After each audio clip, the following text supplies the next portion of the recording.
So, the Red Book, first volume, Liber Primus, section 11, entitled Mysterium Encounter, which does include an imagistic inlay in the title and an image, which I will indicate throughout.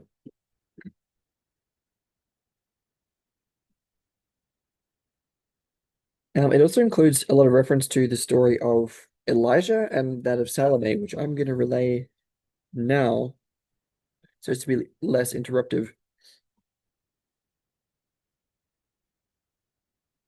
Elijah was one of the prophets of the Old Testament. He first appears in 1 King 17, bearing a message from God to Ahab, king of Israel. In 1953, the Carmelite Pere Bruno wrote to Jung asking how one established the existence of an archetype. Jung replied by taking Elijah as an example, describing him as a highly mythical personage, which did not prevent him from probably being a historical figure. Drawing together descriptions of him throughout history, Jung described him as a living archetype who represented the collective unconscious in the self. He noted that such a constellated archetype gave rise to new forms of assimilation and represented a compensation on the part of the unconscious. And that's a little bit about Elijah. Meanwhile, Salome was the daughter of Herodotus and the stepdaughter of King Herod. Whoever they are, look that up, I guess. Not hard to find information about Salome. In Matthew 14 and Mark 6, John the Baptist had told King Herod, I guess in the Bible, had told King Herod that it was unlawful for him to be married to his brother's wife, and Herod put him in prison. Salome, who's not named, but simply called the daughter of Herodotus, danced before Herod on his birthday, and he promised to give her anything she wished for. She requested the head of John the Baptist, who was then beheaded. In the late 19th and early 20th centuries, the figure of Salome fascinated painters and writers, who I won't name. I'll name Oscar Wilde and Gustave Flaubert are the ones that I know, but many others. Um, yeah, so she's a femme fatale figure of the sort of, yeah, feminine shadow in a sense. She's a trickster type. Okay. Meanwhile, Mysterium Encounter. On the night when I considered the essence of the god, I became aware of an image. I lay in a dark depth. An old man stood before me. He looked like one of the old prophets, with a grey beard and wearing an oriental robe, apparently. A black serpent lay at his feet. Some distance away, I saw a house with columns. A beautiful maiden steps out of the door. She walks uncertainly, and I see that she is blind. The old man waves to me, and I follow him to the house at the foot of the sheer wall of rock. The serpent creeps behind us. Darkness reigns inside the house. We are in a high wall with glittering We are in a high hall with glittering walls. A bright stone, the color of water, lies in the background. As I look into its reflection, the images of Eve, the tree, and the serpent appear to me. After this, I catch sight of Odysseus and his journey on the high seas. Suddenly, a door opens on the right onto a garden full of bright sunshine. We step outside, and the old man says to me, "Do you know where you are?"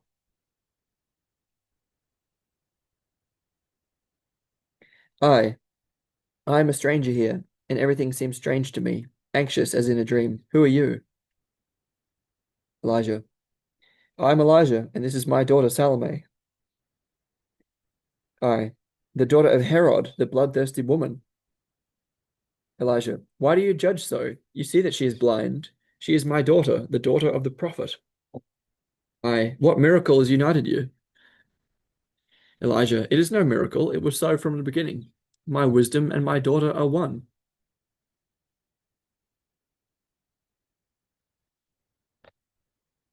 You, I am shocked. I am incapable of grasping it.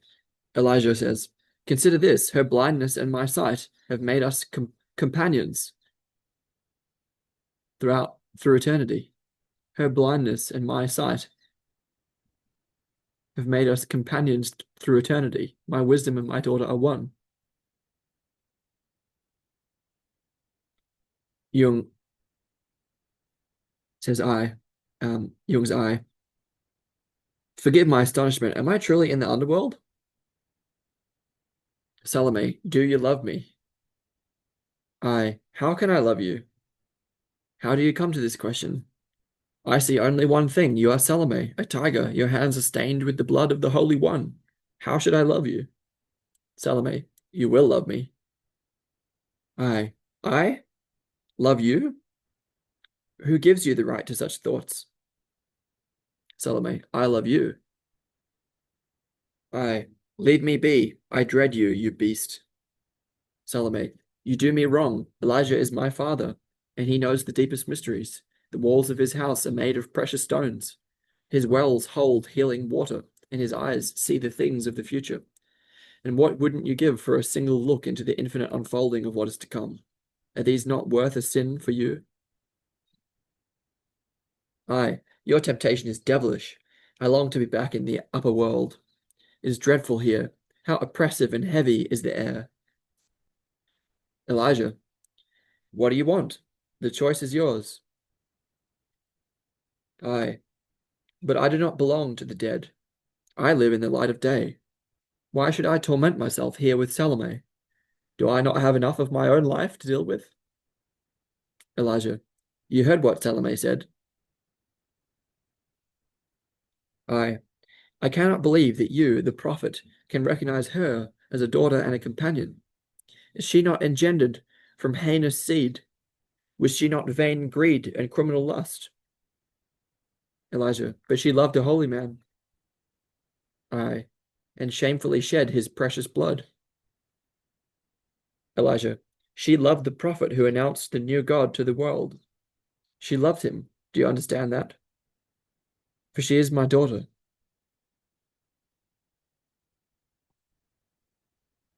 She loved the prophet who announced the new God to the world.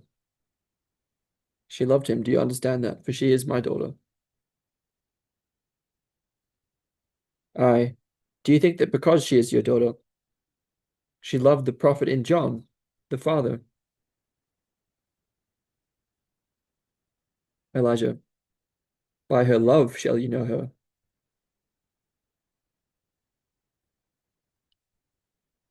Aye.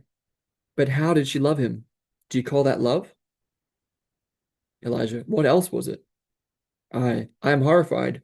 Who wouldn't be horrified if Salome loved him?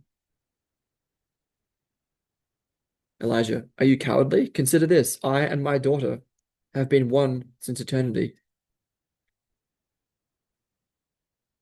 You pose dreadful riddles.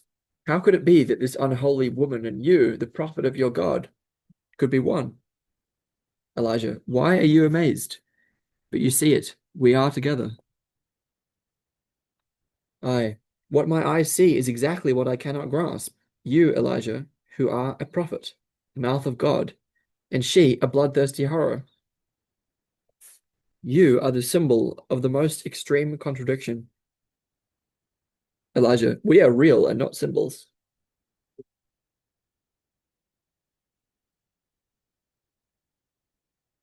I, he doesn't say, but he relates. I see how the black serpent writhes up the tree and hides in the branches. Everything becomes gloomy and doubtful. Elijah rises. I follow, and we go silently back through the hall. The Black Book 2 continues. The crystal shines dimly. I think again of the image of Odysseus, how he passed the rocky island of the Sirens on his lengthy journey. Should I? Should I not?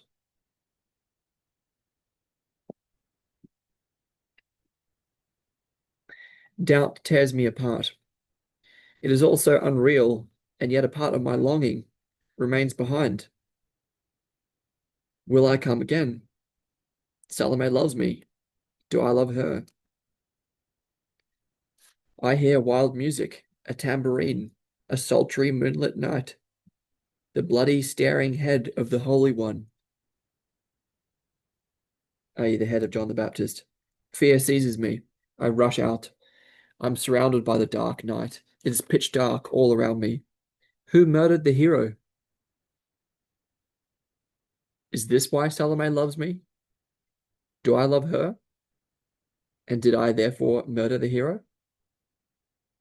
She is one with the prophet, one with John, but also one with me. Woe, was she the hand of the god? I do not love her, I fear her.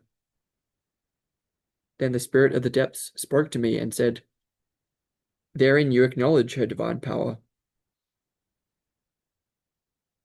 Must I love Salome?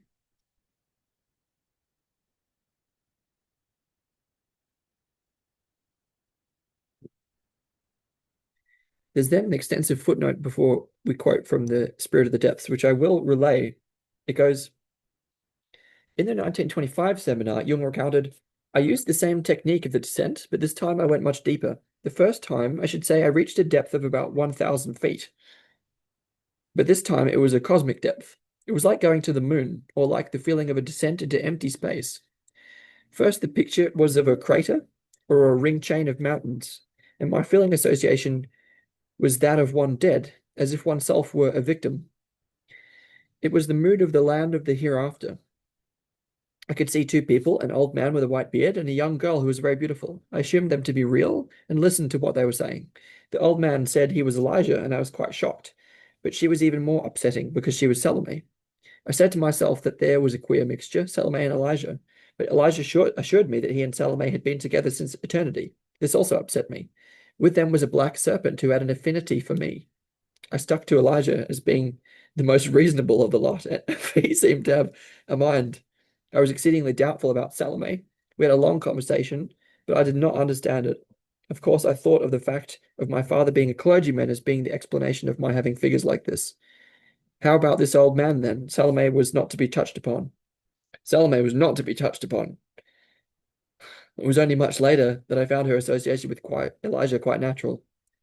Whenever you take journeys like this, you find a young girl with an old man. He then refers to examples of this pattern in the work of Melville, Meyrink, Rider Haggard, and the Gnostic legend of Simon Magus. Kundry and Klingsor from Wagner's Parsifal, and Francesco Colonna's Hypnotomachia.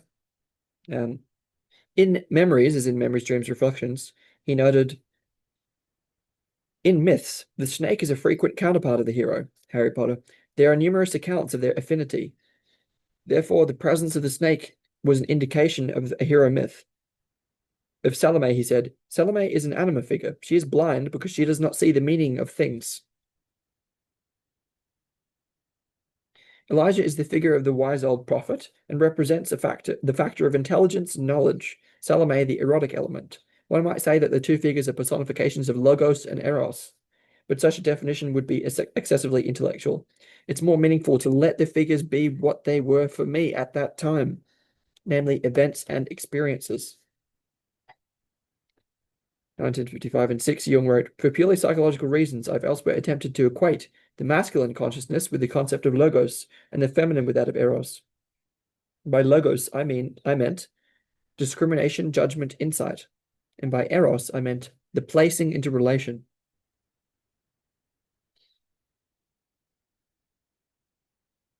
It's in Mysterium Encounter 224. On Jung's, paragraph 224, on Jung's reading of Elijah and Salome in terms of logos and eros, respectively, see Appendix B commentaries, which I guess is coming later. Okay. So his question. Yeah, fear seizes him. I did my reread that last paragraph. I see how the black serpent writhes up the tree and hides in the branches. Everything becomes gloomy and doubtful. Elijah rises. I follow, and we go silently back through the hall. Doubt tears me apart. It's also unreal, and yet a part of my longing remains behind. Will I come again? Salome loves me. Do I love her? I hear wild music, a tambourine, a sultry moonlit night, the bloody staring head of the Holy One. Fear seizes me. I rush out. I'm surrounded by the dark night. It's pitch black all around me. Who murdered the hero? Is this why Salome loves me? Do I love her? And did I therefore murder the hero? She is one with the prophet, one with John, but also one with me? Woe, was she the hand of the god? I do not love her, I fear her. Then the spirit of the depth spoke to me and said, therein you acknowledge her divine power. Must I love Salome? Must I love Salome?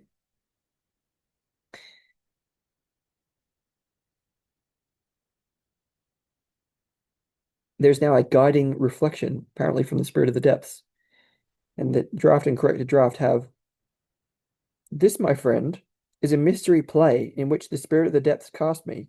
I had recognized the conception of the new god, and therefore the spirit of the depths allowed me to participate in the underworld ceremonies, which were supposed to instruct me about the god's intentions and works.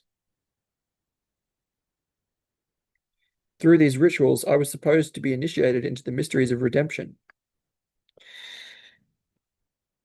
So, this passage from the Voice of the Depths.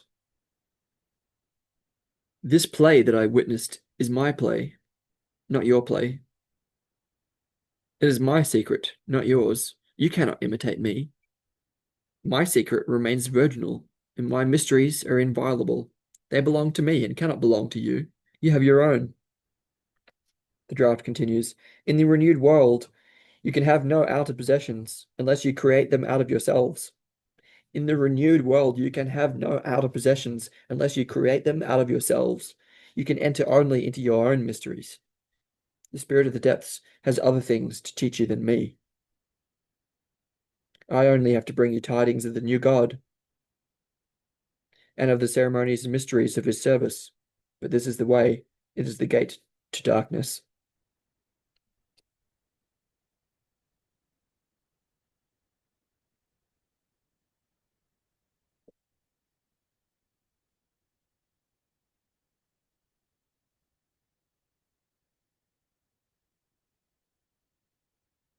It's not quite clear that whether that which voice that insert was speaking. In any case, as I said, this play that I witnessed is my play, not your play. It is my secret, not yours. You cannot imitate me. My secret remains virginal. My mysteries are inviolable. They belong to me and cannot belong to you. You have your own. He who enters into his own must grope through what lies at hand.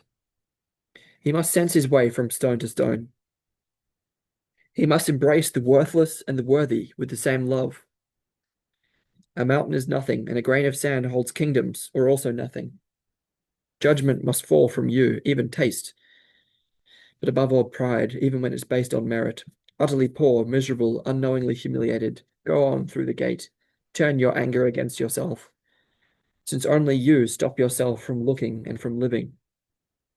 The mystery play is soft, like air and thin smoke, and you are raw matter that is disturbingly heavy.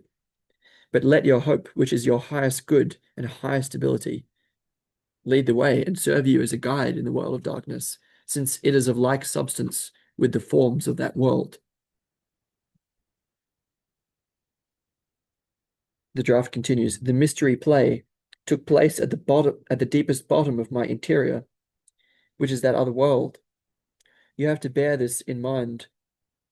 It is also a world, and its reality is large and frightening. You cry and laugh and tremble, and sometimes you break out in a cold sweat for fear of death.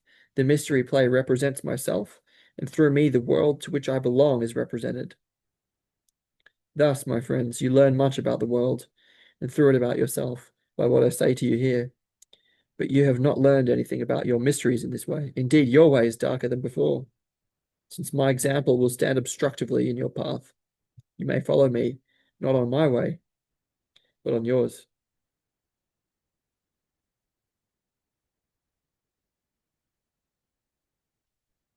That makes it clear that the inserts from the draft, which I mentioned, are from not from the Voice of the Depths, but from Jung's other voice. There's also the image inserted here, which is image 5, included on page 910, included on page 10 at the top right.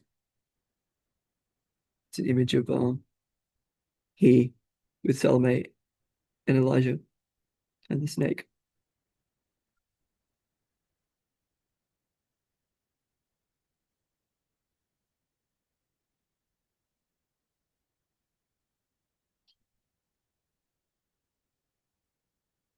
The scene of the mystery play is a deep place, like the center of a volcano. My deep interior is a volcano. that pushes out the fiery molten mass of the unformed and the undifferentiated. Thus my interior gives birth to the children of chaos, of the primordial mother. Thus my interior gives birth to the children of chaos, of the primordial mother. He who enters the crater also becomes chaotic matter. He melts. The formed in him dissolves and binds itself anew with the children of chaos, the powers of darkness, the ruling and the seducing, the compelling and the alluring, the divine and the devilish. These powers stretch beyond my certainties and limits on all sides, and connect me with all forms and with all distant beings and things, through which inner tidings of their being and their character develop in me. Because I have fallen into the source of chaos, into the primordial beginning, I myself become smelted anew in the connection with the primordial beginning, which at the same time is what has been and what is beginning, which at the same time is what has been and what is becoming. At first, I come to the primordial beginning in myself, but because I am a part of the matter and formation of the world, I also come into the primordial beginning of the world in the first place. I've certainly participated in life as someone formed and determined, but only through my formed and determined consciousness, and through this in a formed and determined piece of the whole world, but not in the unformed and undetermined aspects of the world that likewise are given to me. Yet it is given only to my depths, not to my surface, which is a formed and determined consciousness.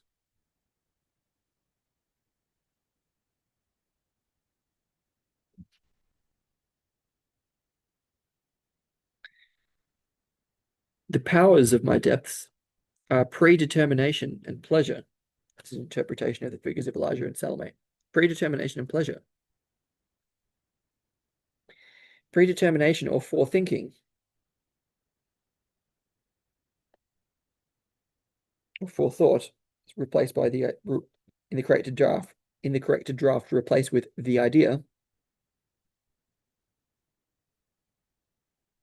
capital I, idea, the idea, or predetermination or forethought is Prometheus. Is Prometheus. Again, see episodes 6 through 8 of my series on psychological types, in which he talks extensively about this episode in Prometheus's unconscious that gives rise to the birth of the jewel in Pandora, who's essentially a Salome figure in this context. In any case, predetermination, the powers of my depths are predetermination and pleasure. Predetermination or forethinking is Prometheus, who, without determined thoughts, in his unconscious, that is, brings the chaotic to form, as in via the birth of Pandora's jewel, brings the chaotic to form and definition, who digs the channels and holds the object before pleasure. Hang on. Predetermination or forethinking is Prometheus, who, without determined thoughts, brings the chaotic to form and definition, who digs the channels and holds the object before pleasure.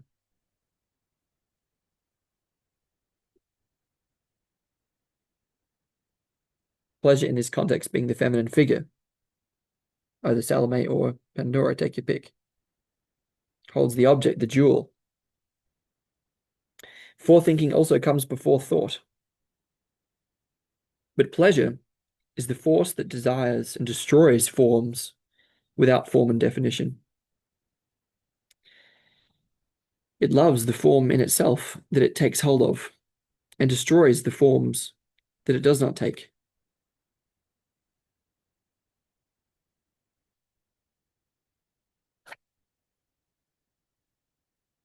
The forethinker is a seer, but pleasure is blind. It does not foresee, but desires what it touches. Forethinking is not powerful in itself and therefore does not move. But pleasure is power, and therefore it moves. Forethinking needs pleasure to be able to come to form. Pleasure needs forethinking to come to form, which it requires. The draft continues. Therefore, the forethinker approached me as Elijah, the prophet, and pleasure as Salome. Logos and eros. If pleasure lacked forming, pleasure would dissolve in manifoldness and become splintered and powerless through unending division, lost to the unending. If a form does not contain and compress pleasure within itself, it cannot reach the higher, since it always flows like water from above to below.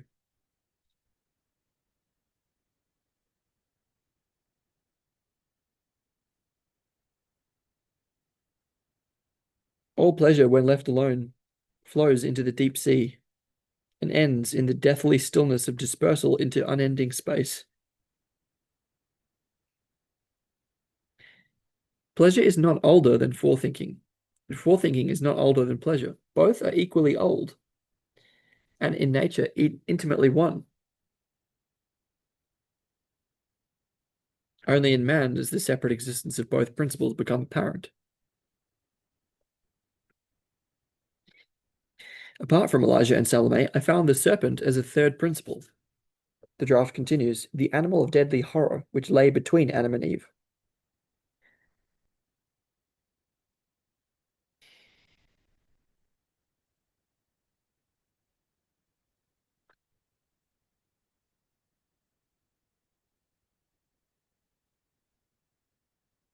It is a stranger to both principles, although it is associated with both.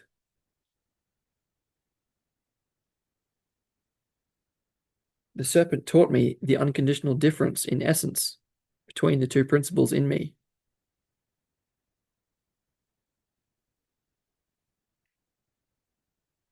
If I look across from forethinking to pleasure, I see first the deterrent poisonous serpent.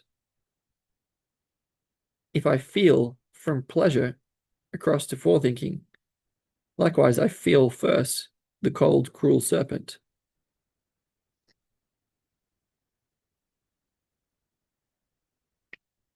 Corrected draft continues. The serpent is not only a separating but also a unifying principle. The serpent is the earthly essence of man,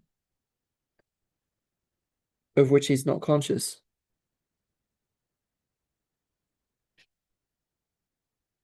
Its character changes according to peoples and lands, since it is the mystery that flows to him from the nourishing earth mother.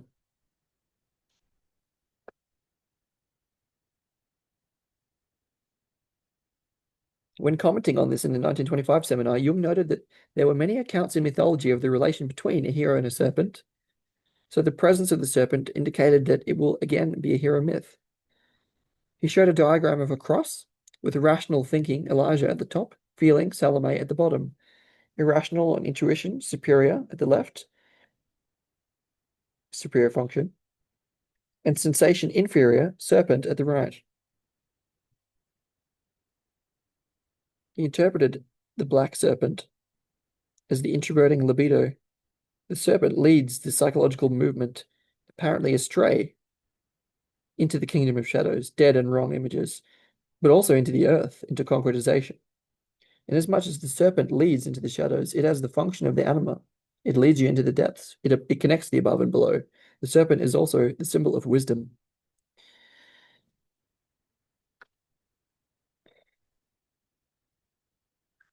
The serpent here is equivalent to the. I mean, so I'm thinking here of oh, who's that guy? I mean, we have John Allegro, of course, um, the mushroom, the sacred mushroom and the cross, but also Brian Murarescu, the immortality key.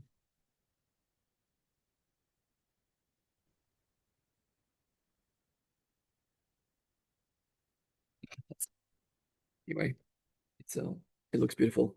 Um, the serpent is equivalent to the mushroom in this context. It is that's the thing. It reifies the difference between the two.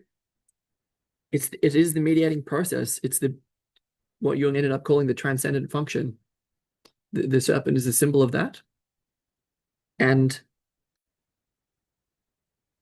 It is the mystery that flows to him from the nourishing Earth Mother. I mean, how am I making that up in the sense that there's literally a mushroom in the text, and Stone Ape hypothesis times the Baldwin effect, as in eating mushrooms as a behavior gets epigenetically encoded, leads to baboon-like packs of monkeys discovering mystical experience, leading to as the original vector with other factors of consciousness expansion in what came to be called mankind, humankind,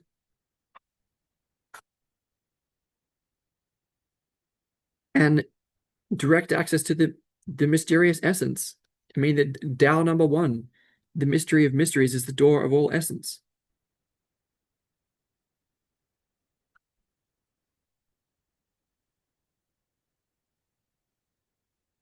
And it's like, yes, forethought and pleasure, as in intuition and feeling.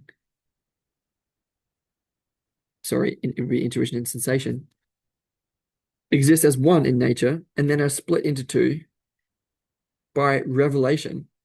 And the that mediating process, again, the descent into that mediating process is between the opposites, which is what else do I want to say here about Prometheus? Yeah.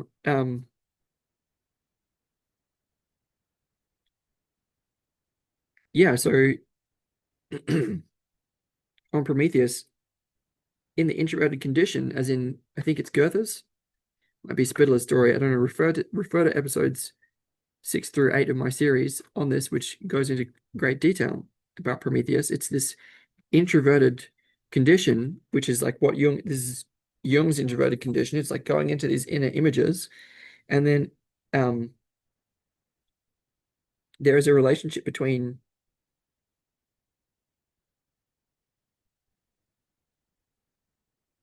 the anima, represented by Salome,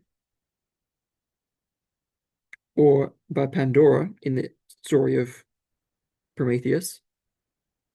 There's a relationship between Salome and God, which is exactly what he's so concerned about. Elijah is not a symbol of God, but he's a symbol of certainly a prophet. He is a symbol of God in that sense. He's another figure of the unconscious. And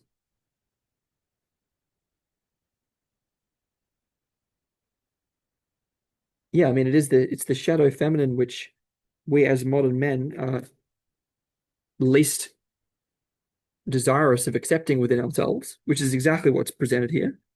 Exactly the same thing that happened in Chris Beisch, Diamonds from Heaven, by the way. It's exactly his unwillingness to accept the femme fatale within himself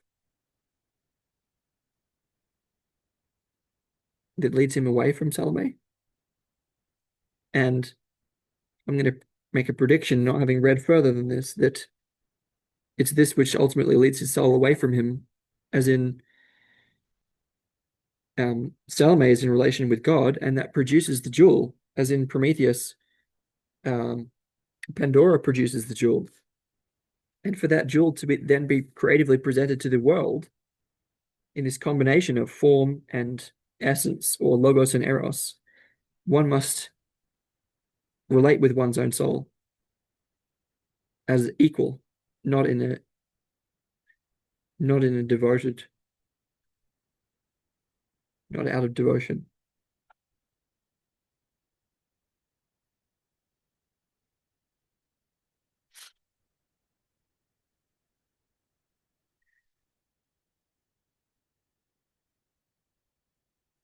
So to say, yes, when he went within himself, he found here indeterminacy. I mean, this gives a lot of clarity to that stuff about indeterminacy and unlimited determinability in uh, chapter 2 of psychological types, which I talked about in the second and third hours of my discussion of chapter 2. which I think is the third video in that series, which is rather complicated. So in the depths are,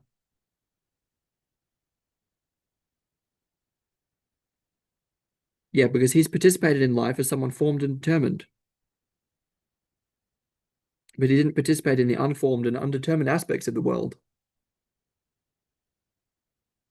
He's going back to the primordial beginnings, both of himself and the world, and he discovers there the powers of the depths. And it's when we say primordial beginnings, we don't mean the formation of the earth, we mean the formation of consciousness. And this is why I'm talking about the mushroom and Adam and Eve and the stone ape theory, and we could mention Eric Neumann, Origins and History of Consciousness. And I mean,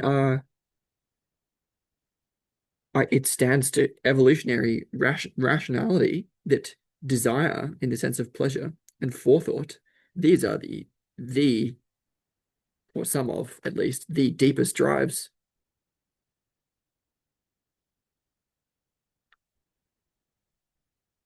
that would be, as an original split. I can totally see that. And so this is really incredible. Um,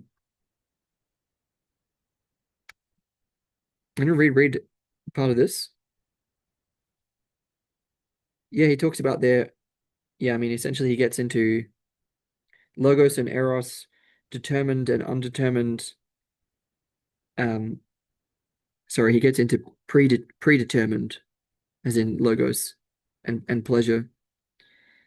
And so, yeah, that's also forethought and sensation, as in intuition and sensation, Prometheus and Pandora, or Elijah and Salome.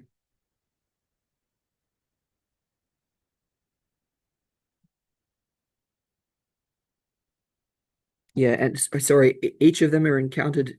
I will get to more of this, but pleasure is the force that desires and destroys forms without form and definition. It loves the form in itself that it takes hold of and destroys the forms that it does not take. So it's a creator and a destroyer, pleasure, and it seems that desire is connected with the creation of forms, and lack of desire is connected with the destruction of forms. I would connect that with a sense of use it or lose it. Unless our forms are given infused with desire, then they vanish, right? They disappear into disuse, like old words. Forethinking is not powerful in itself and therefore does not move. Yeah, stasis. But pleasure is power and therefore it moves, dynamic. This is also connected with the will on one side, as it's a masculine function, and the unconscious uh, creativity or feminine function, the unconscious, yeah, with numbers 3 and 4, triangle and square. If pleasure lacked forming, pleasure would dissolve in manifoldness and become splintered and powerless through unending division, lost into the unending. Yeah, anarchy. If a form does not contain and compress pleasure within itself, it cannot reach the higher, since it always flows like water from above to below.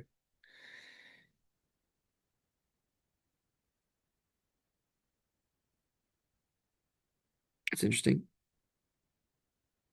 All pleasure, when left alone, flows into the deep sea and ends in the deathly stillness of dispersal, entropy into unending space.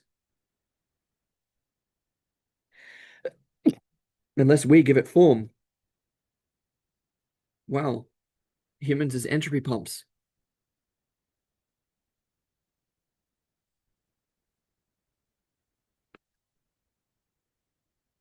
directing entropy to the creation of form and to the higher.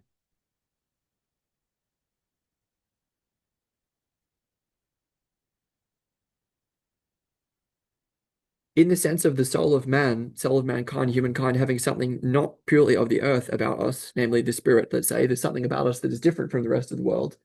Clearly, the rest of nature, I mean. We're connecting this here with the level of the pleasure or erotic side is connected with nature here, and sort of left to its own devices, it then just flows into the heat death of the universe. if left to its own devices. But the thing about humans is that we're channels, ciphers, no, hang on, yeah, channels, vessels for form as well as for life force. And by directing that desire, pleasure, eros, we reach the higher together with nature.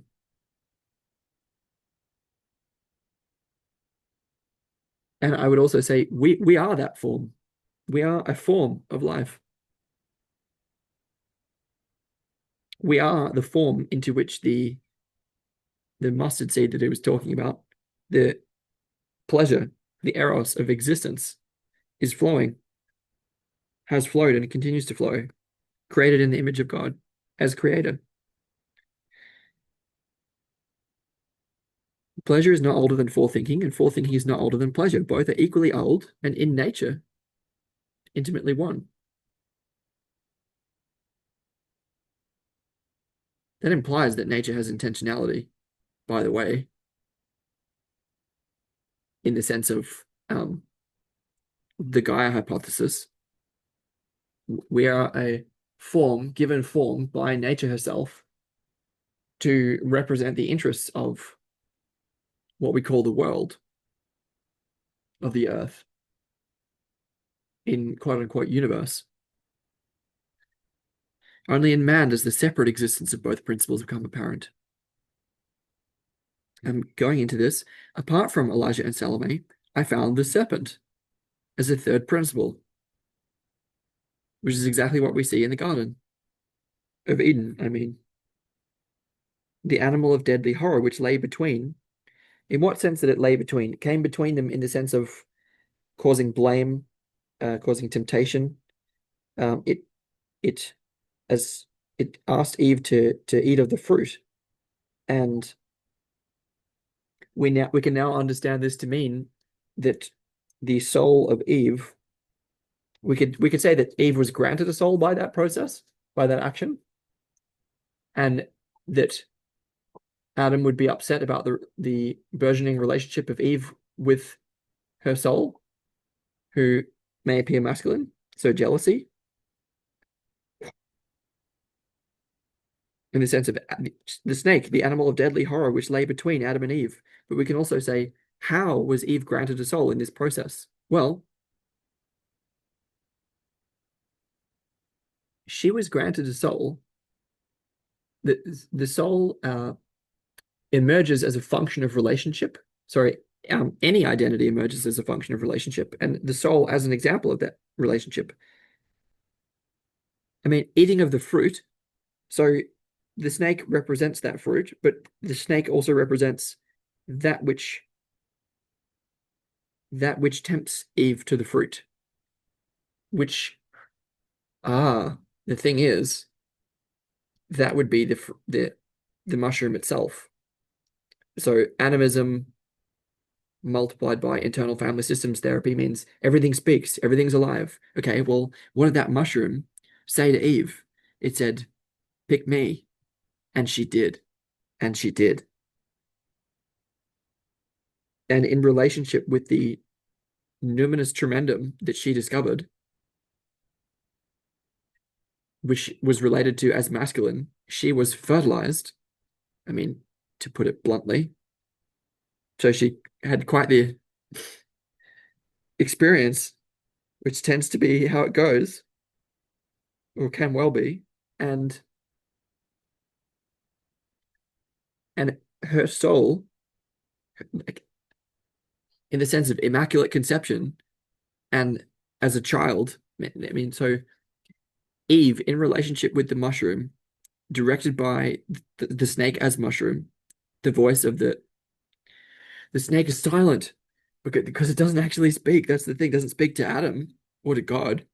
It just sits there because it knows.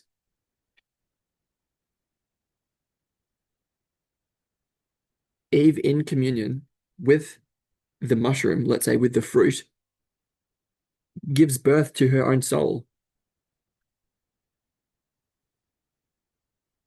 which is also I want to say that there's a connection between soul and personhood in the sense that she gives birth to the divine child, gives birth to conscious humanity,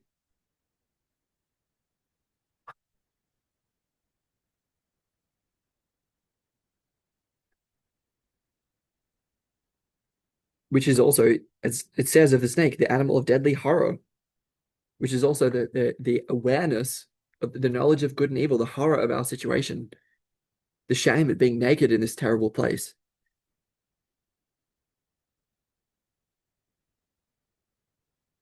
So that soul as a male child, I mean, all the Freud stuff ties in there as well.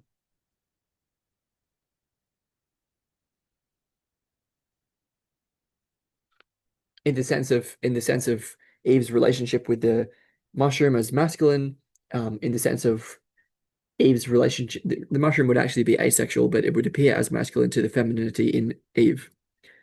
Um, Divine child, Eve's soul as masculine, let's say, all the Freud stuff would tie in there in terms of the jealousy of the father toward the son. Um,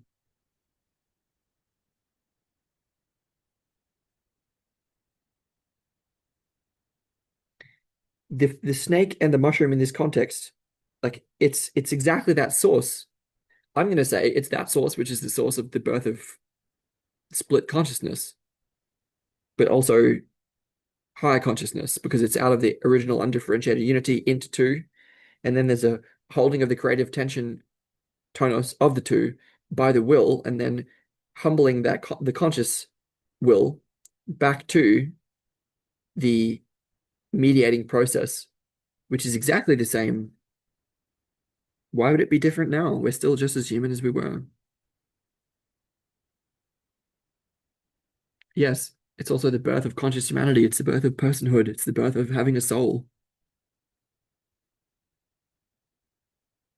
It's the infusion of divinity into mankind from the nourishing Earth Mother, now as them. And the consent to the relationship between and among the soul and um, let's say the mushroom as the source of life. Um, by which I mean the Ouroboros, the transcendent function, the root of shamanism.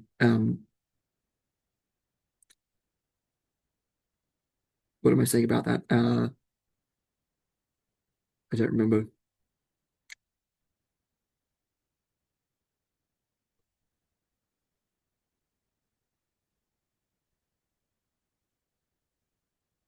Anyway, the paragraph, apart from Elijah and Salome, because he's holding the creative tension of the two. So it's like there's Elijah and Salome, there's the two. And then with the will holding those two, what else is there? A third principle, the mediating principle, and it's the serpent. But it's again, these are all symbols. It's not just the mushroom, it's not just the serpent, it's what these represent and point to, which is a creative process, which is beneath and between the two, any two. It is a stranger to both principles, although it is associated with both. The other as other. Yes, the serpent taught me the unconditional difference in essence between the two principles in me.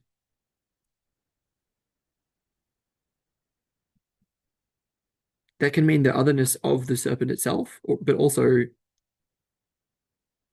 that each of the two, either side, participates in that otherness. That essentially amounts to the idea of reifying otherness, qua otherness, otherness as otherness, and that each of the members of the pair and the betweenness all participate in otherness, and therefore so does oneself. If I look across from forethinking to pleasure, see, I first see the deterrent poisonous serpent. That's the thing where This negativity bias, this is all Peterson stuff. We first see the negative. I first see the deterrent poisonous serpent, which is the negative in Salome that he saw. If I feel from pleasure across to forethinking, likewise, I first feel the cold, cruel serpent. That's this non-consent either way, fear, and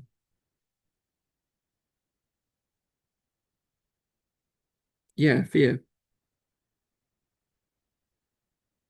Yeah, the serpent is not only a separating but also a unifying principle because it's originally it brought about the separation, but it also brings about reunification. It brings about both. We got stuck in the separation and then stuck in history, stuck in multiplicity, and the return is the return to unity. But it's not, the thing is that it's not just a return to unity, which is collectivism. It's a return to the dynamic mediating process, which, yes, mediates between both separateness and unity.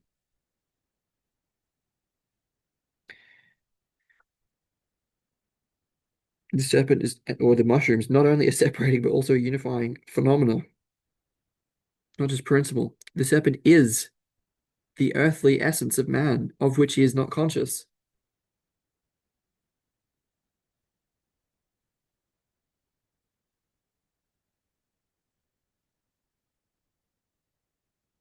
Yes, we can see that the serpent is a symbol of very much about us, not only the mushroom, which is literally drawn in the book. And the earthly essence of man, of which he is not conscious. It's that which that's about us, which is matter. That about us which matters. That about us which matters. That about us of which we are not conscious. Literally the body, its character changes according to peoples and lands. The character of the serpent is the earthly essence of man of which he is not conscious. So everything that could be meant by that, which is the mushroom, the body, the unconscious, um, the earthly essence of man of which he is not conscious. The character of all these things changes according to peoples and lands. Character of the Mysterium Tremendum that they encounter, the form of their bodies, which is different, their culture that derives from this, since it is the mystery that flows to him from the nourishing Earth Mother, who's different in different places.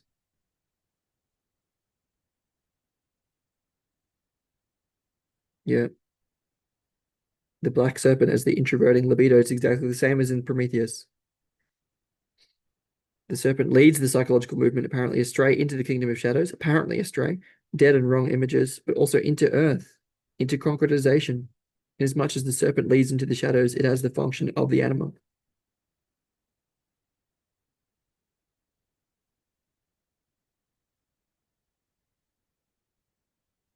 It has the function of the animal. Indeed, it leads you into the depths. It connects the above and below. The serpent is also the symbol of wisdom. I will now continue. The earthly, numen loci. Actually, I want to define that. Excuse me. Numen loci means the spirit of a place. Numen signifying a divine power or presence, and loci, refers to a place. So, spirit of a place or guardian spirit of the place. Again, this is direct back to animism. So, the earthly, in brackets, numen loci, or guardian of the place,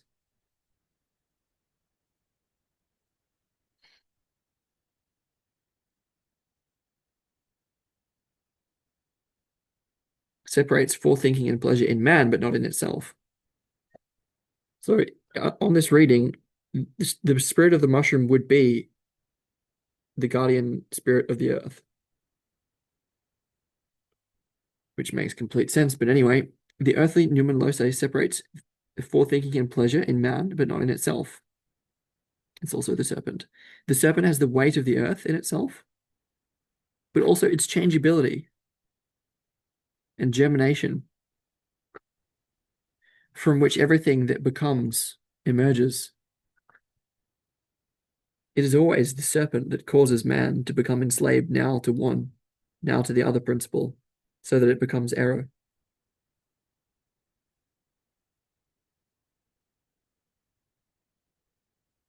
Hmm. One cannot live with forethinking alone or with pleasure alone. You need both. But you cannot be in forethinking and in pleasure at the same time. You must take turns being in forethinking and pleasure, obeying the prevailing law, unfaithful to the other, so to speak. But men prefer one or the other. Some love thinking and establish the art of life on it. They practice their thinking and their circumspection, so they lose their pleasure. Therefore, they are old and have a sharp face. The others love pleasure. They practice their feeling and living. Thus, they forget thinking. Therefore, they are young and blind. Take your pick. Those who think base the world on thought. Those who feel on feeling. You find truth and error in both. The way of life writhes like the serpent from right to left and from left to right, from thinking to pleasure and from pleasure to thinking. Thus, the serpent is an adversary and a symbol of enmity, but also a wise bridge that connects right and left through longing, much needed by our life. The draft continues. By following Elijah and Salome, I followed the true principles inside me and through me in the world of which I am a part. The place where Elijah and Salome live together is a dark space and a bright one. The dark space is the space of forethinking. It is dark, so he who lives there requires vision. The correct draft continues, that is, of thinking. And without thinking, one cannot grasp an idea. Without thinking, one cannot grasp an idea. The dark space is the space of forethinking.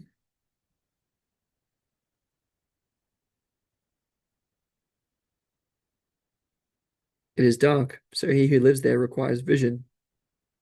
This space is limited, so forethinking does not lead into the extended distance, but into the depth of the past and the future. The space is limited. The dark space, yes. The place where Elijah and Salome live together is a dark space and a bright one. The dark space is the space of forethinking, as in time. It is dark, so he who lives there requires vision. This space is limited, so forethinking does not lead into the extended distance, but into the depth of the past and the future. Deep time, Chris Beige. The crystal is the formed thought that reflects what is to come in what has gone before. The crystal is the formed thought that reflects what is to come in what has gone before.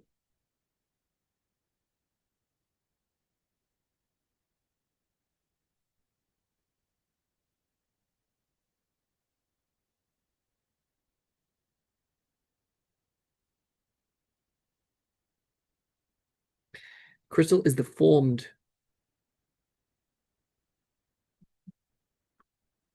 thought.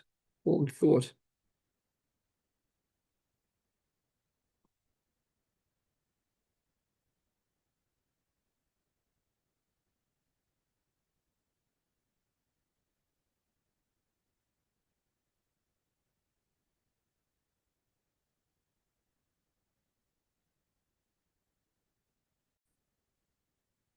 Again, in describing the setting um, in the house, darkness reigns inside the house. We're in a high hall with glittering walls. A bright stone, the color of water, lies in the background. The color of water. We had a different stone that was the color of blood beforehand, associated with the death of the hero. And the Mirror of Erised and Harry Potter, Philosopher's Stone, and Rosetta Stone. Anyway, but this one here, a bright stone the color of water lies in the background. As I look into its reflection, the images of Eve, the tree, and the serpent appear to me. After this, I catch sight of Odysseus and his journey on the high seas. Suddenly, a door opens on the right onto a garden full of bright sunshine. We step outside, and the old man says to me, "Do you know where you are?" Then they have their conversation. And then he rejects Salome. He rejects the aspect of himself which is like Salome, and refuses to love her or questions whether he must. And then we're ending up back in this discussion, which goes, the place where Elijah and Salome live together is a dark space and a bright one. When they stepped out into the garden, the dark space is the space of forethinking. Elijah's space, apparently.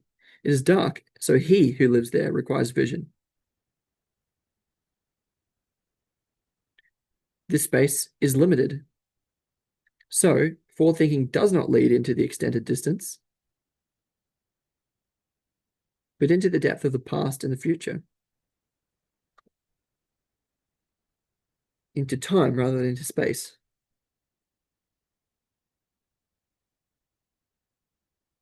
Why is the space limited? It doesn't say.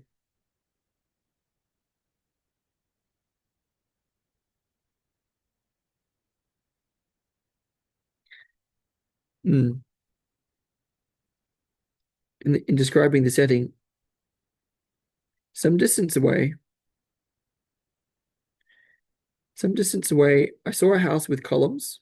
A beautiful maiden steps out of the door. She walks uncertainly, and I see that she's blind. The old man waves to me, and I follow him to the house at the foot of the sheer wall of rock.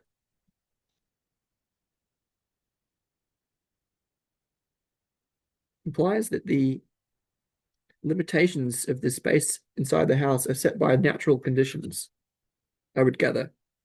The material, the dimensions. Yeah, I mean, this is time and space. Sorry, excuse me. Conditions. Yes, this is the wheel of time and fate, the conditions, thrownness. This is the material. They are deeper. They are laws, yes, but they are given. They're conditions, and therefore connected with the feminine in this context. That is the setting the bounds of the limited dark space, which is apparently the space of forethinking, hence Elijah or Prometheus, take your pick.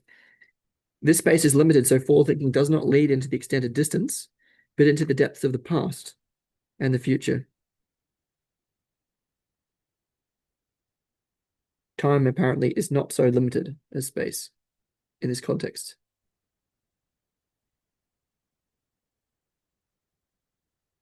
The crystal is the formed thought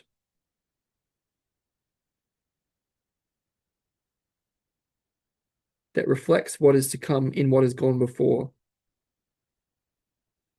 So I would say exactly what happened as I described with Eve and the serpent and the tree is to happen again. It's like, at least symbolically speaking. We can talk about that one. Anyway, it goes on. It's like another half page, so I'm going to finish it.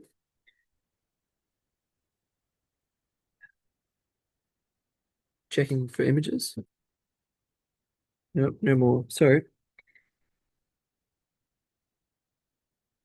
Eve and the serpent show me that my next step leads to pleasure.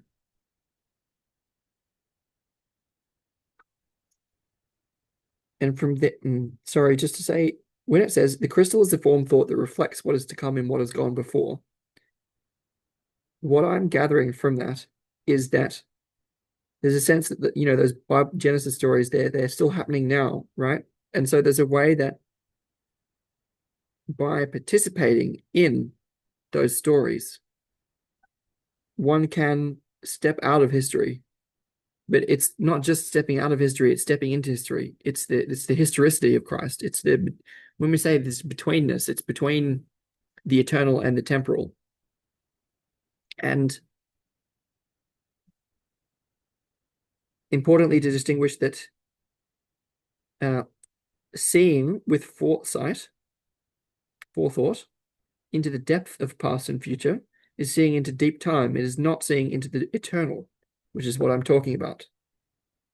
So the idea being that we are extremely limited in our by our space and time, partly because of our lack of access to mystical experience, and by literally recreating in this way, one is able to not only see deeper into the conditions that beset us, namely into time and space, the past and future, but also to participate in what the Bible is talking about, which is to say, realize the truth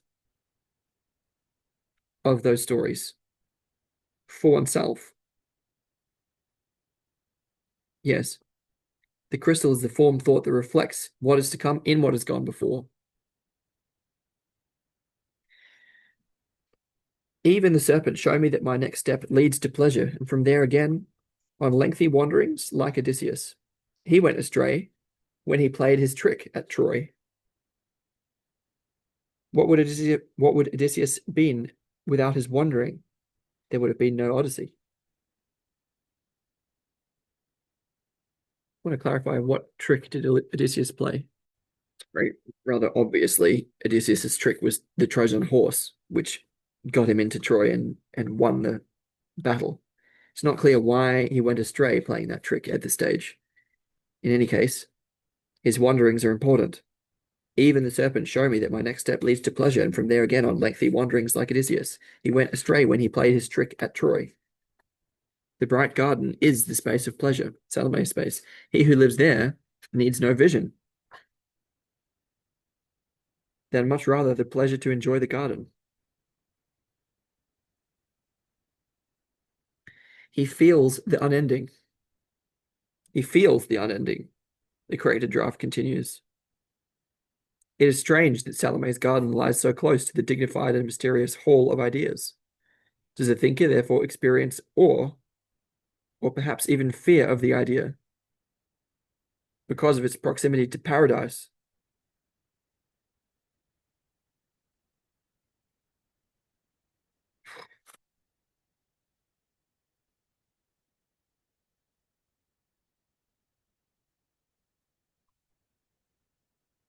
It is strange that Salome's garden lies so close to the dignified and mysterious hall of ideas. Does a thinker therefore experience awe, or perhaps even fear of the idea, because of its proximity to paradise?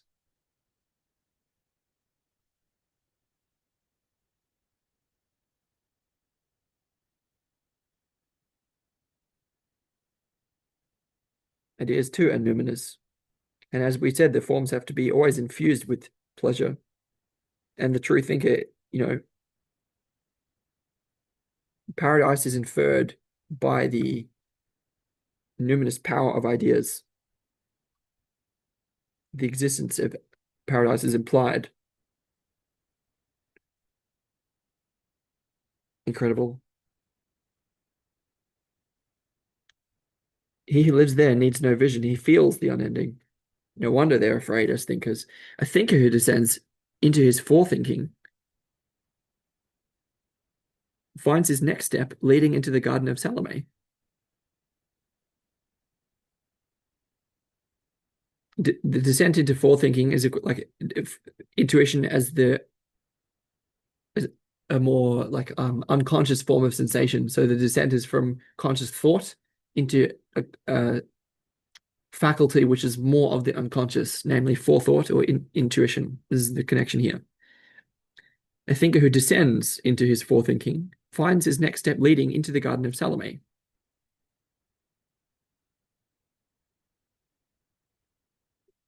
Sensation and feeling being more deeply rooted within the unconscious again. So it's continuing the descent. Therefore, the thinker fears his forethought, although he lives on the foundation of forethinking. The visible surface is safer than the underground. Thinking protects against the way of error, and therefore it leads to petrification.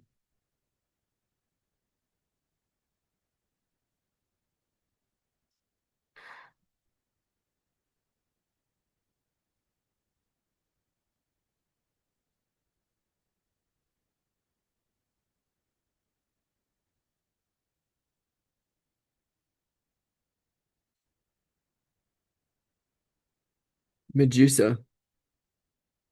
You know where the snakes were? They were around her head, like a halo, but also like thoughts. Thinking protects against the way of error.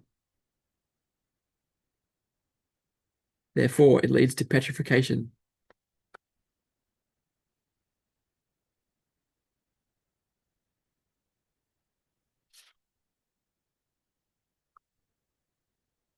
I'm thinking of the basilisk, and then in that connection, Nietzsche, who saw into the abyss. Thinking protects against the way of error, and therefore it leads to protect petrification. A thinker should fear Salome, since she wants his head, especially if he's a holy man. Kali. A thinker cannot be a holy person, otherwise he loses his head. Does not help to hide oneself in thought. There, the solidification overtakes you.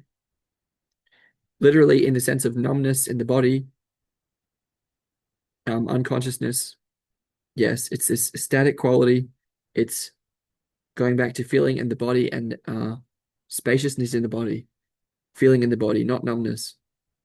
Therefore, solidification overtakes you, yes, in thought. You must turn back to motherly forethought to obtain renewal, but the forethought leads to Salome. 179, the drive continues. I was a forethinker. What could astonish me more than the intimate community of forethinking and pleasure, these inimical principles? Because I was a thinker and caught sight of the hostile principle of pleasure from forethinking, it appeared to me as Salome. If I had been one who felt and had groped my way toward forethinking, then it would have appeared to me as a serpent and coiled daemon if I had actually seen it. But I would have been blind.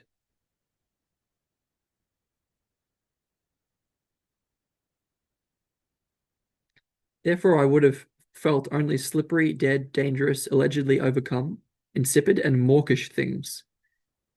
And I would have pulled back with the same shudder I felt in turning from Salome. The thinker's passions are bad, therefore he has no pleasure. The thoughts of one who feels, the thoughts of one who has pleasure are bad, therefore he has no thoughts. He prefers to think. He who prefers to think than to feel leaves his feeling to rot in darkness. It does not grow ripe, but in moldiness produces sick tendrils that do not reach the light. He who prefers to feel than to think leaves his thinking in darkness, where it spins its nets in gloomy places, desolate webs in which mosquitoes and gnats become enmeshed. The thinker feels the disgust of feeling, since the feeling in him is mainly disgusting. The one who feels thinks the disgust of thinking, since the thinking in him is mainly disgusting. So the serpent lies between the thinker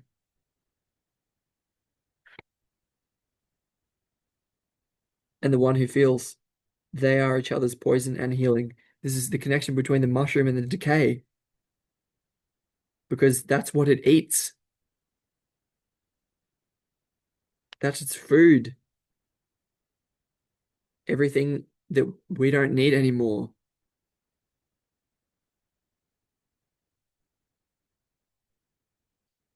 Incredible. In the garden, it had to become apparent to me that I loved Salome. This recognition struck me, since I had not thought it. What a thinker does not think, he believes does not exist. And what one who feels does not feel, he believes does not exist.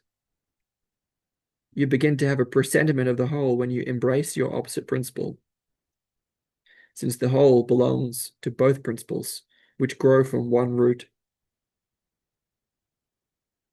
The draft continues. As one of your poets has said, the shaft bears two irons.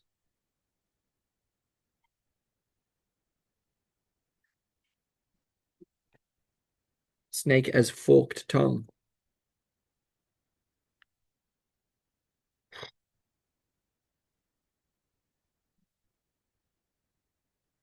Elijah said, you should recognize her through love. You should, yes, that's exactly right. That's exactly right. You should recognize her. through love.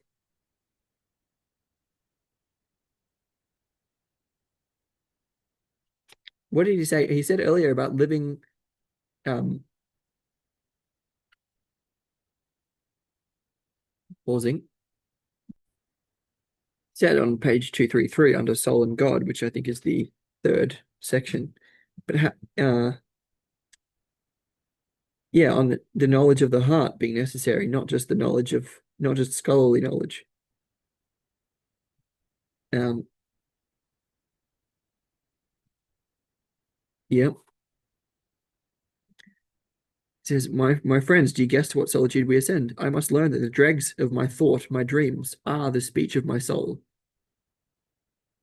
I must carry them in my heart and go back and forth over them in my mind. Blah blah. And then he says, um, how do I attain the knowledge of the heart? You can attain this knowledge only by living your life to the full. You live your life fully if you also live what you've never yet lived, but have left for others to think and live. And it's exactly this quality Elijah's invoking. You should recognize her through her love. Oh, you should recognize her not through one's own love, but through her love. Oh, that's the language of one-heartedness. That's this the core of humanity. Recognize this is the attitude that Adam requires in relation with Eve. It's the attitude that Eve ought to, let's say, or did bring to bear with the mushroom. It's certainly how Jung should relate to Salome. It's rather than rejecting her and casting her out, lifting her up into humanity, into her humanity, into personhood. That's agape. And it's through her love. It's the love that the idea is that lo love is naturally given. And it is not. Is it not? It's given. You should recognize her through her love.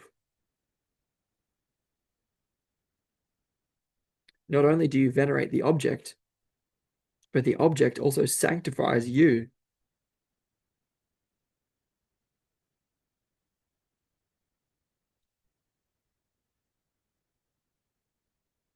Salome loved the prophet, and this sanctified her. Object as mushroom could infer. Not only do you venerate the object, but the object also sanctifies you. Salome loved the prophet, and this sanctified her. The prophet loved God, and this sanctified him. But Salome did not love God, and this profaned her.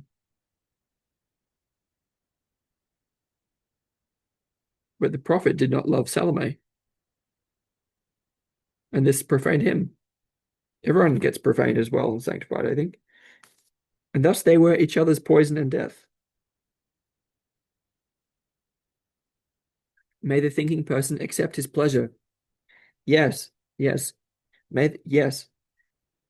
But Salome did not love God, and this profaned her. But the prophet did not love Salome, and this profaned him.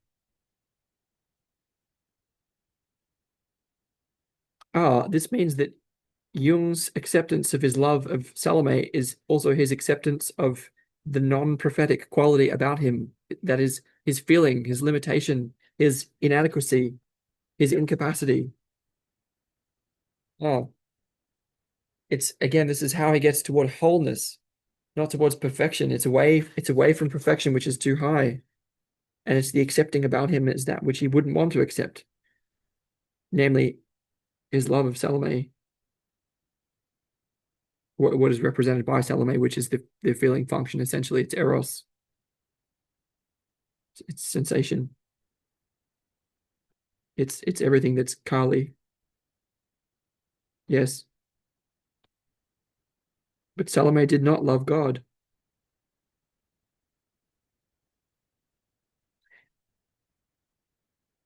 This profaned her, but the prophet did not love Salome, and this profaned him.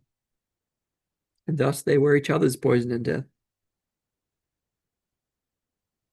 May the thinking person accept his pleasure, and the feeling person accept his own thought. Such leads one along the way.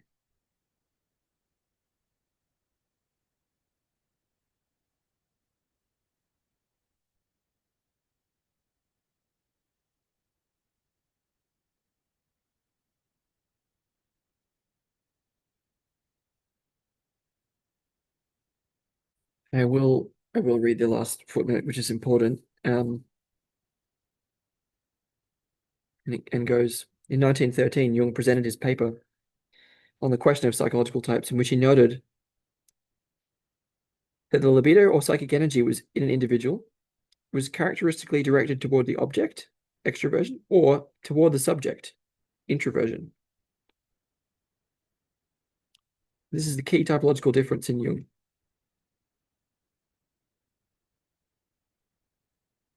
Commencing in the summer of 1915, he had extensive correspondence with Hans Schmidt on this question, in which he now characterized, 2 years later, the introverts as being dominated by the function of thinking and the extroverts as being dominated by the function of feeling. He also characterized the extroverts as being dominated by the pleasure-pain mechanism, seeking out the love of the object and unconsciously seeking tyrannical power. Introverts unconsciously sought inferior pleasure and had to see that the object was also a symbol of their pleasure.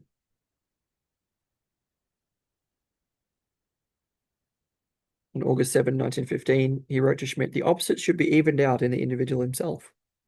This linkage between thinking and introversion and feeling and extroversion was maintained in his discussion of the subject in 1917 in the Psychology of the Unconscious Processes, but in Psychological Types, 1921, this model is expanded to encompass two main attitude types of introverts and extroverts, who were further subdivided by the predominance of one of four psychological functions of thinking, feeling, sensation, and intuition. And so on this, we can see here already that there is something. So there's something about intuition as in forethought and thinking go together in the figure of Elijah. This is a symbolic constellation, or archetypal constellation. And sensation and feeling go together in Salome. So there's a masculine and feminine dynamic, which is clear there. And those are connected with Logos and Eros.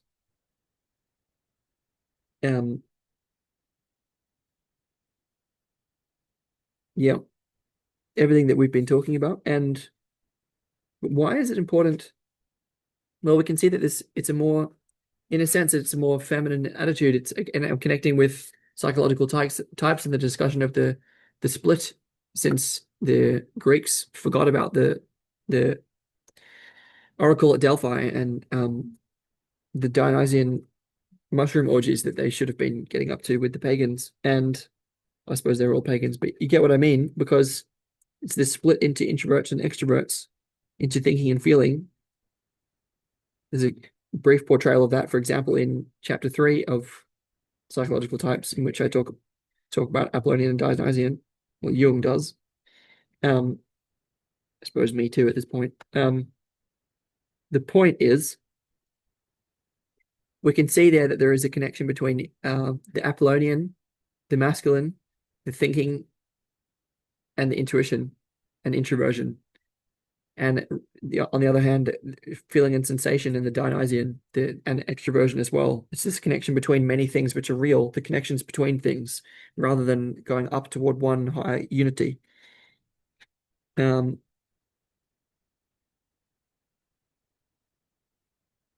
Yeah, very much Dionysus as he goes around with a group of nymphs and they do orgies. That's what they get up to. And so what I was connecting here is, yes, the relationship between objects, where it's Eve's connection, like because it spoke to her with the object, which ended up being venerated as a sacrament, right?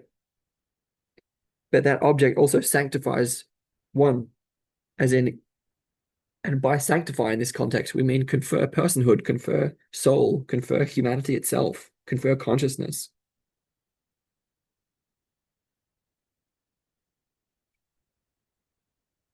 But the introvert is the directing of the energies toward oneself.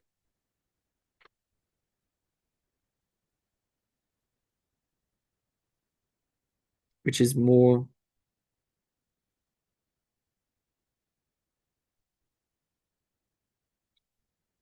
it's toward the subject. It's not toward oneself. So wherever the subject is, so it's a more masculine quality of relating. I'm connecting this. I will extend this later on in connection with Eric Neumann and Gary Clark and Eliade in feminine and masculine forms of relating, especially in mystical experience and especially anthropologically and sociologically. But here we can see that we need all of them in balance. And I'm saying that the masculine form of relating, which is related to confrontation and fear, the recognition of the otherness of the other, and a defensive quality of mm, sort of like in a sense extroversion kind of gives itself away by going toward the object, that whereas introversion in the masculine here is sort of connected with the value of the subject, the energy is going toward the subject. So I'm saying that this sort of as an attitude, imagine present in mystical experience of the masculine toward the numinous other, it reifies the otherness of the other, recognizes the other as foreign, strange, alien, and confirms the value of oneself. It's the boundary, it's the borderline. And what I'm saying is that's humiliation, that's horror, that's the divine, qua divine. And I'm saying that mystical experience is exactly where the um that attitude ought to be placed. So I'm saying when that mystical experience ends up not being available, then we project the otherness of the other instead of, for example, on the mushroom, we project it upon each other, other human beings. We see the other in other human beings. And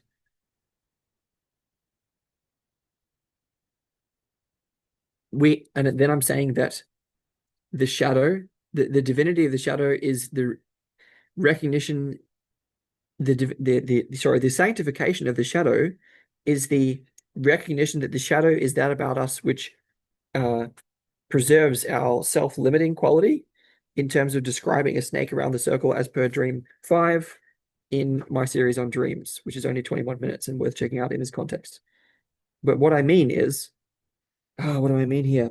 We're sanctifying the shadow in the sense that it constructs a temenos, a sanctified space from out of which one can contact the divinity. And in relation with other people, remember he was talking about when we perceive that when we have xenophobia and tribal violence, we see the other in other people, and the shadow shows up in recognition that there's something about one that we have to kill, and that is exactly the calcified ego. There's this recognition that we're trying to kill oneself, but where we end up projecting that upon the other and killing them instead of killing ourselves. The sanctification of the shadow is the recognition of the important has to do with the recognition of the importance of self-sacrifice, which is then projected. So that is a way to reclaim, in the sense of the end verse of Tao 28, as a great tailor does little cutting, as in everything has a place. Where do we put everything? Not how do we exclude or get rid of evil, but where should it be put? For example, self-destructiveness as one of the roots of the shadow. Well, where should that be put? Well, it should be put in directing oneself toward encounter with the numinous as a way to dissolve the calcified ego, as in the proper instinct of against the ego is towards self-sacrifice, which in this context means the decomposition of everything about one which is old and unnecessary and no longer truthful. And yes, when that outlet of self-destructiveness, when that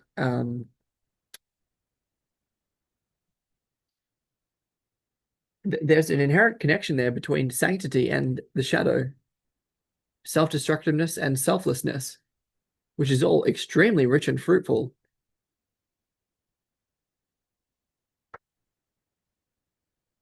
it's sanctifying one by dissolving the thingness of everything, all the objects into nothingness, bring everything back to the mysterious essence. It's putting the masculine fear of the other in its proper place.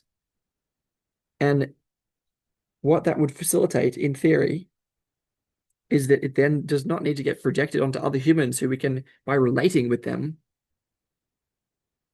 because I'm saying that when we stopped doing the great mother forms of religion, then you get men who don't have reliable access to mystical experience. And when that happens, the ego calcifies, they project their fear of the other onto the other, and they start sacrificing the other in war rather than sacrificing themselves in the numinous, that's actually the origins of war. Uh, monkeys also war. I will reserve the right to comment about how this could interact with the archetype of war.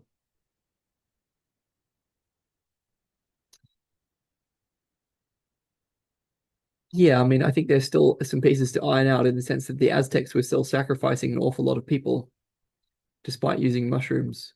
So there's not an inherent connection between morality and mushrooms by any means. But I think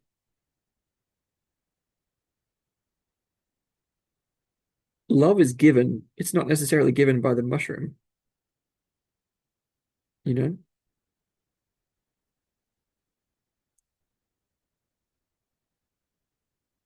Um, yeah. I don't know if love has an origin. I think love is the origin.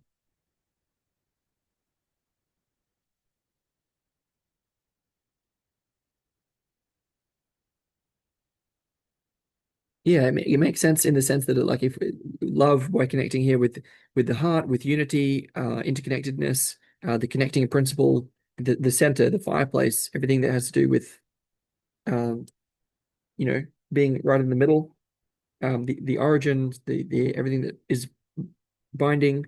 It makes sense that this is not conferred by an object, but that it sort of coheres within us and then spreads from us. And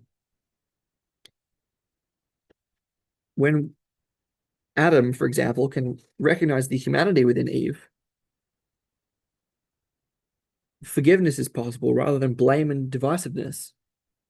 The extension would be to from out of our love, which is that not our gift to the world?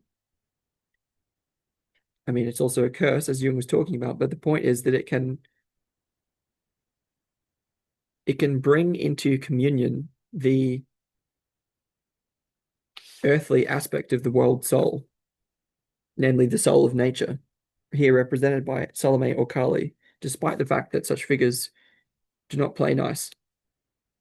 The recognition being that love is, yeah, love um, brings them, dignifies them, um, confers participation in humanity upon them,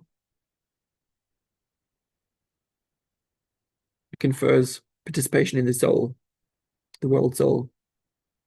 And also, this. I'm talking here about the relationship between the soul of humanity and the soul of nature.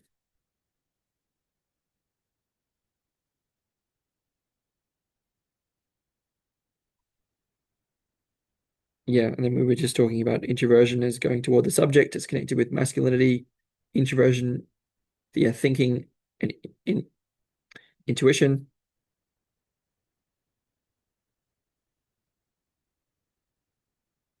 and yeah, extroversion as the feeling relation.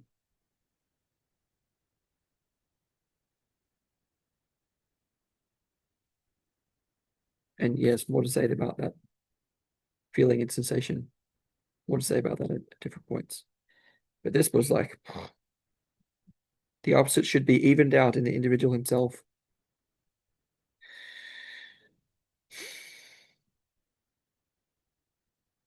Well, That was chapter chapter section 11 in the first volume of the Red Book, Liber Primus, entitled Mysterium Encounter.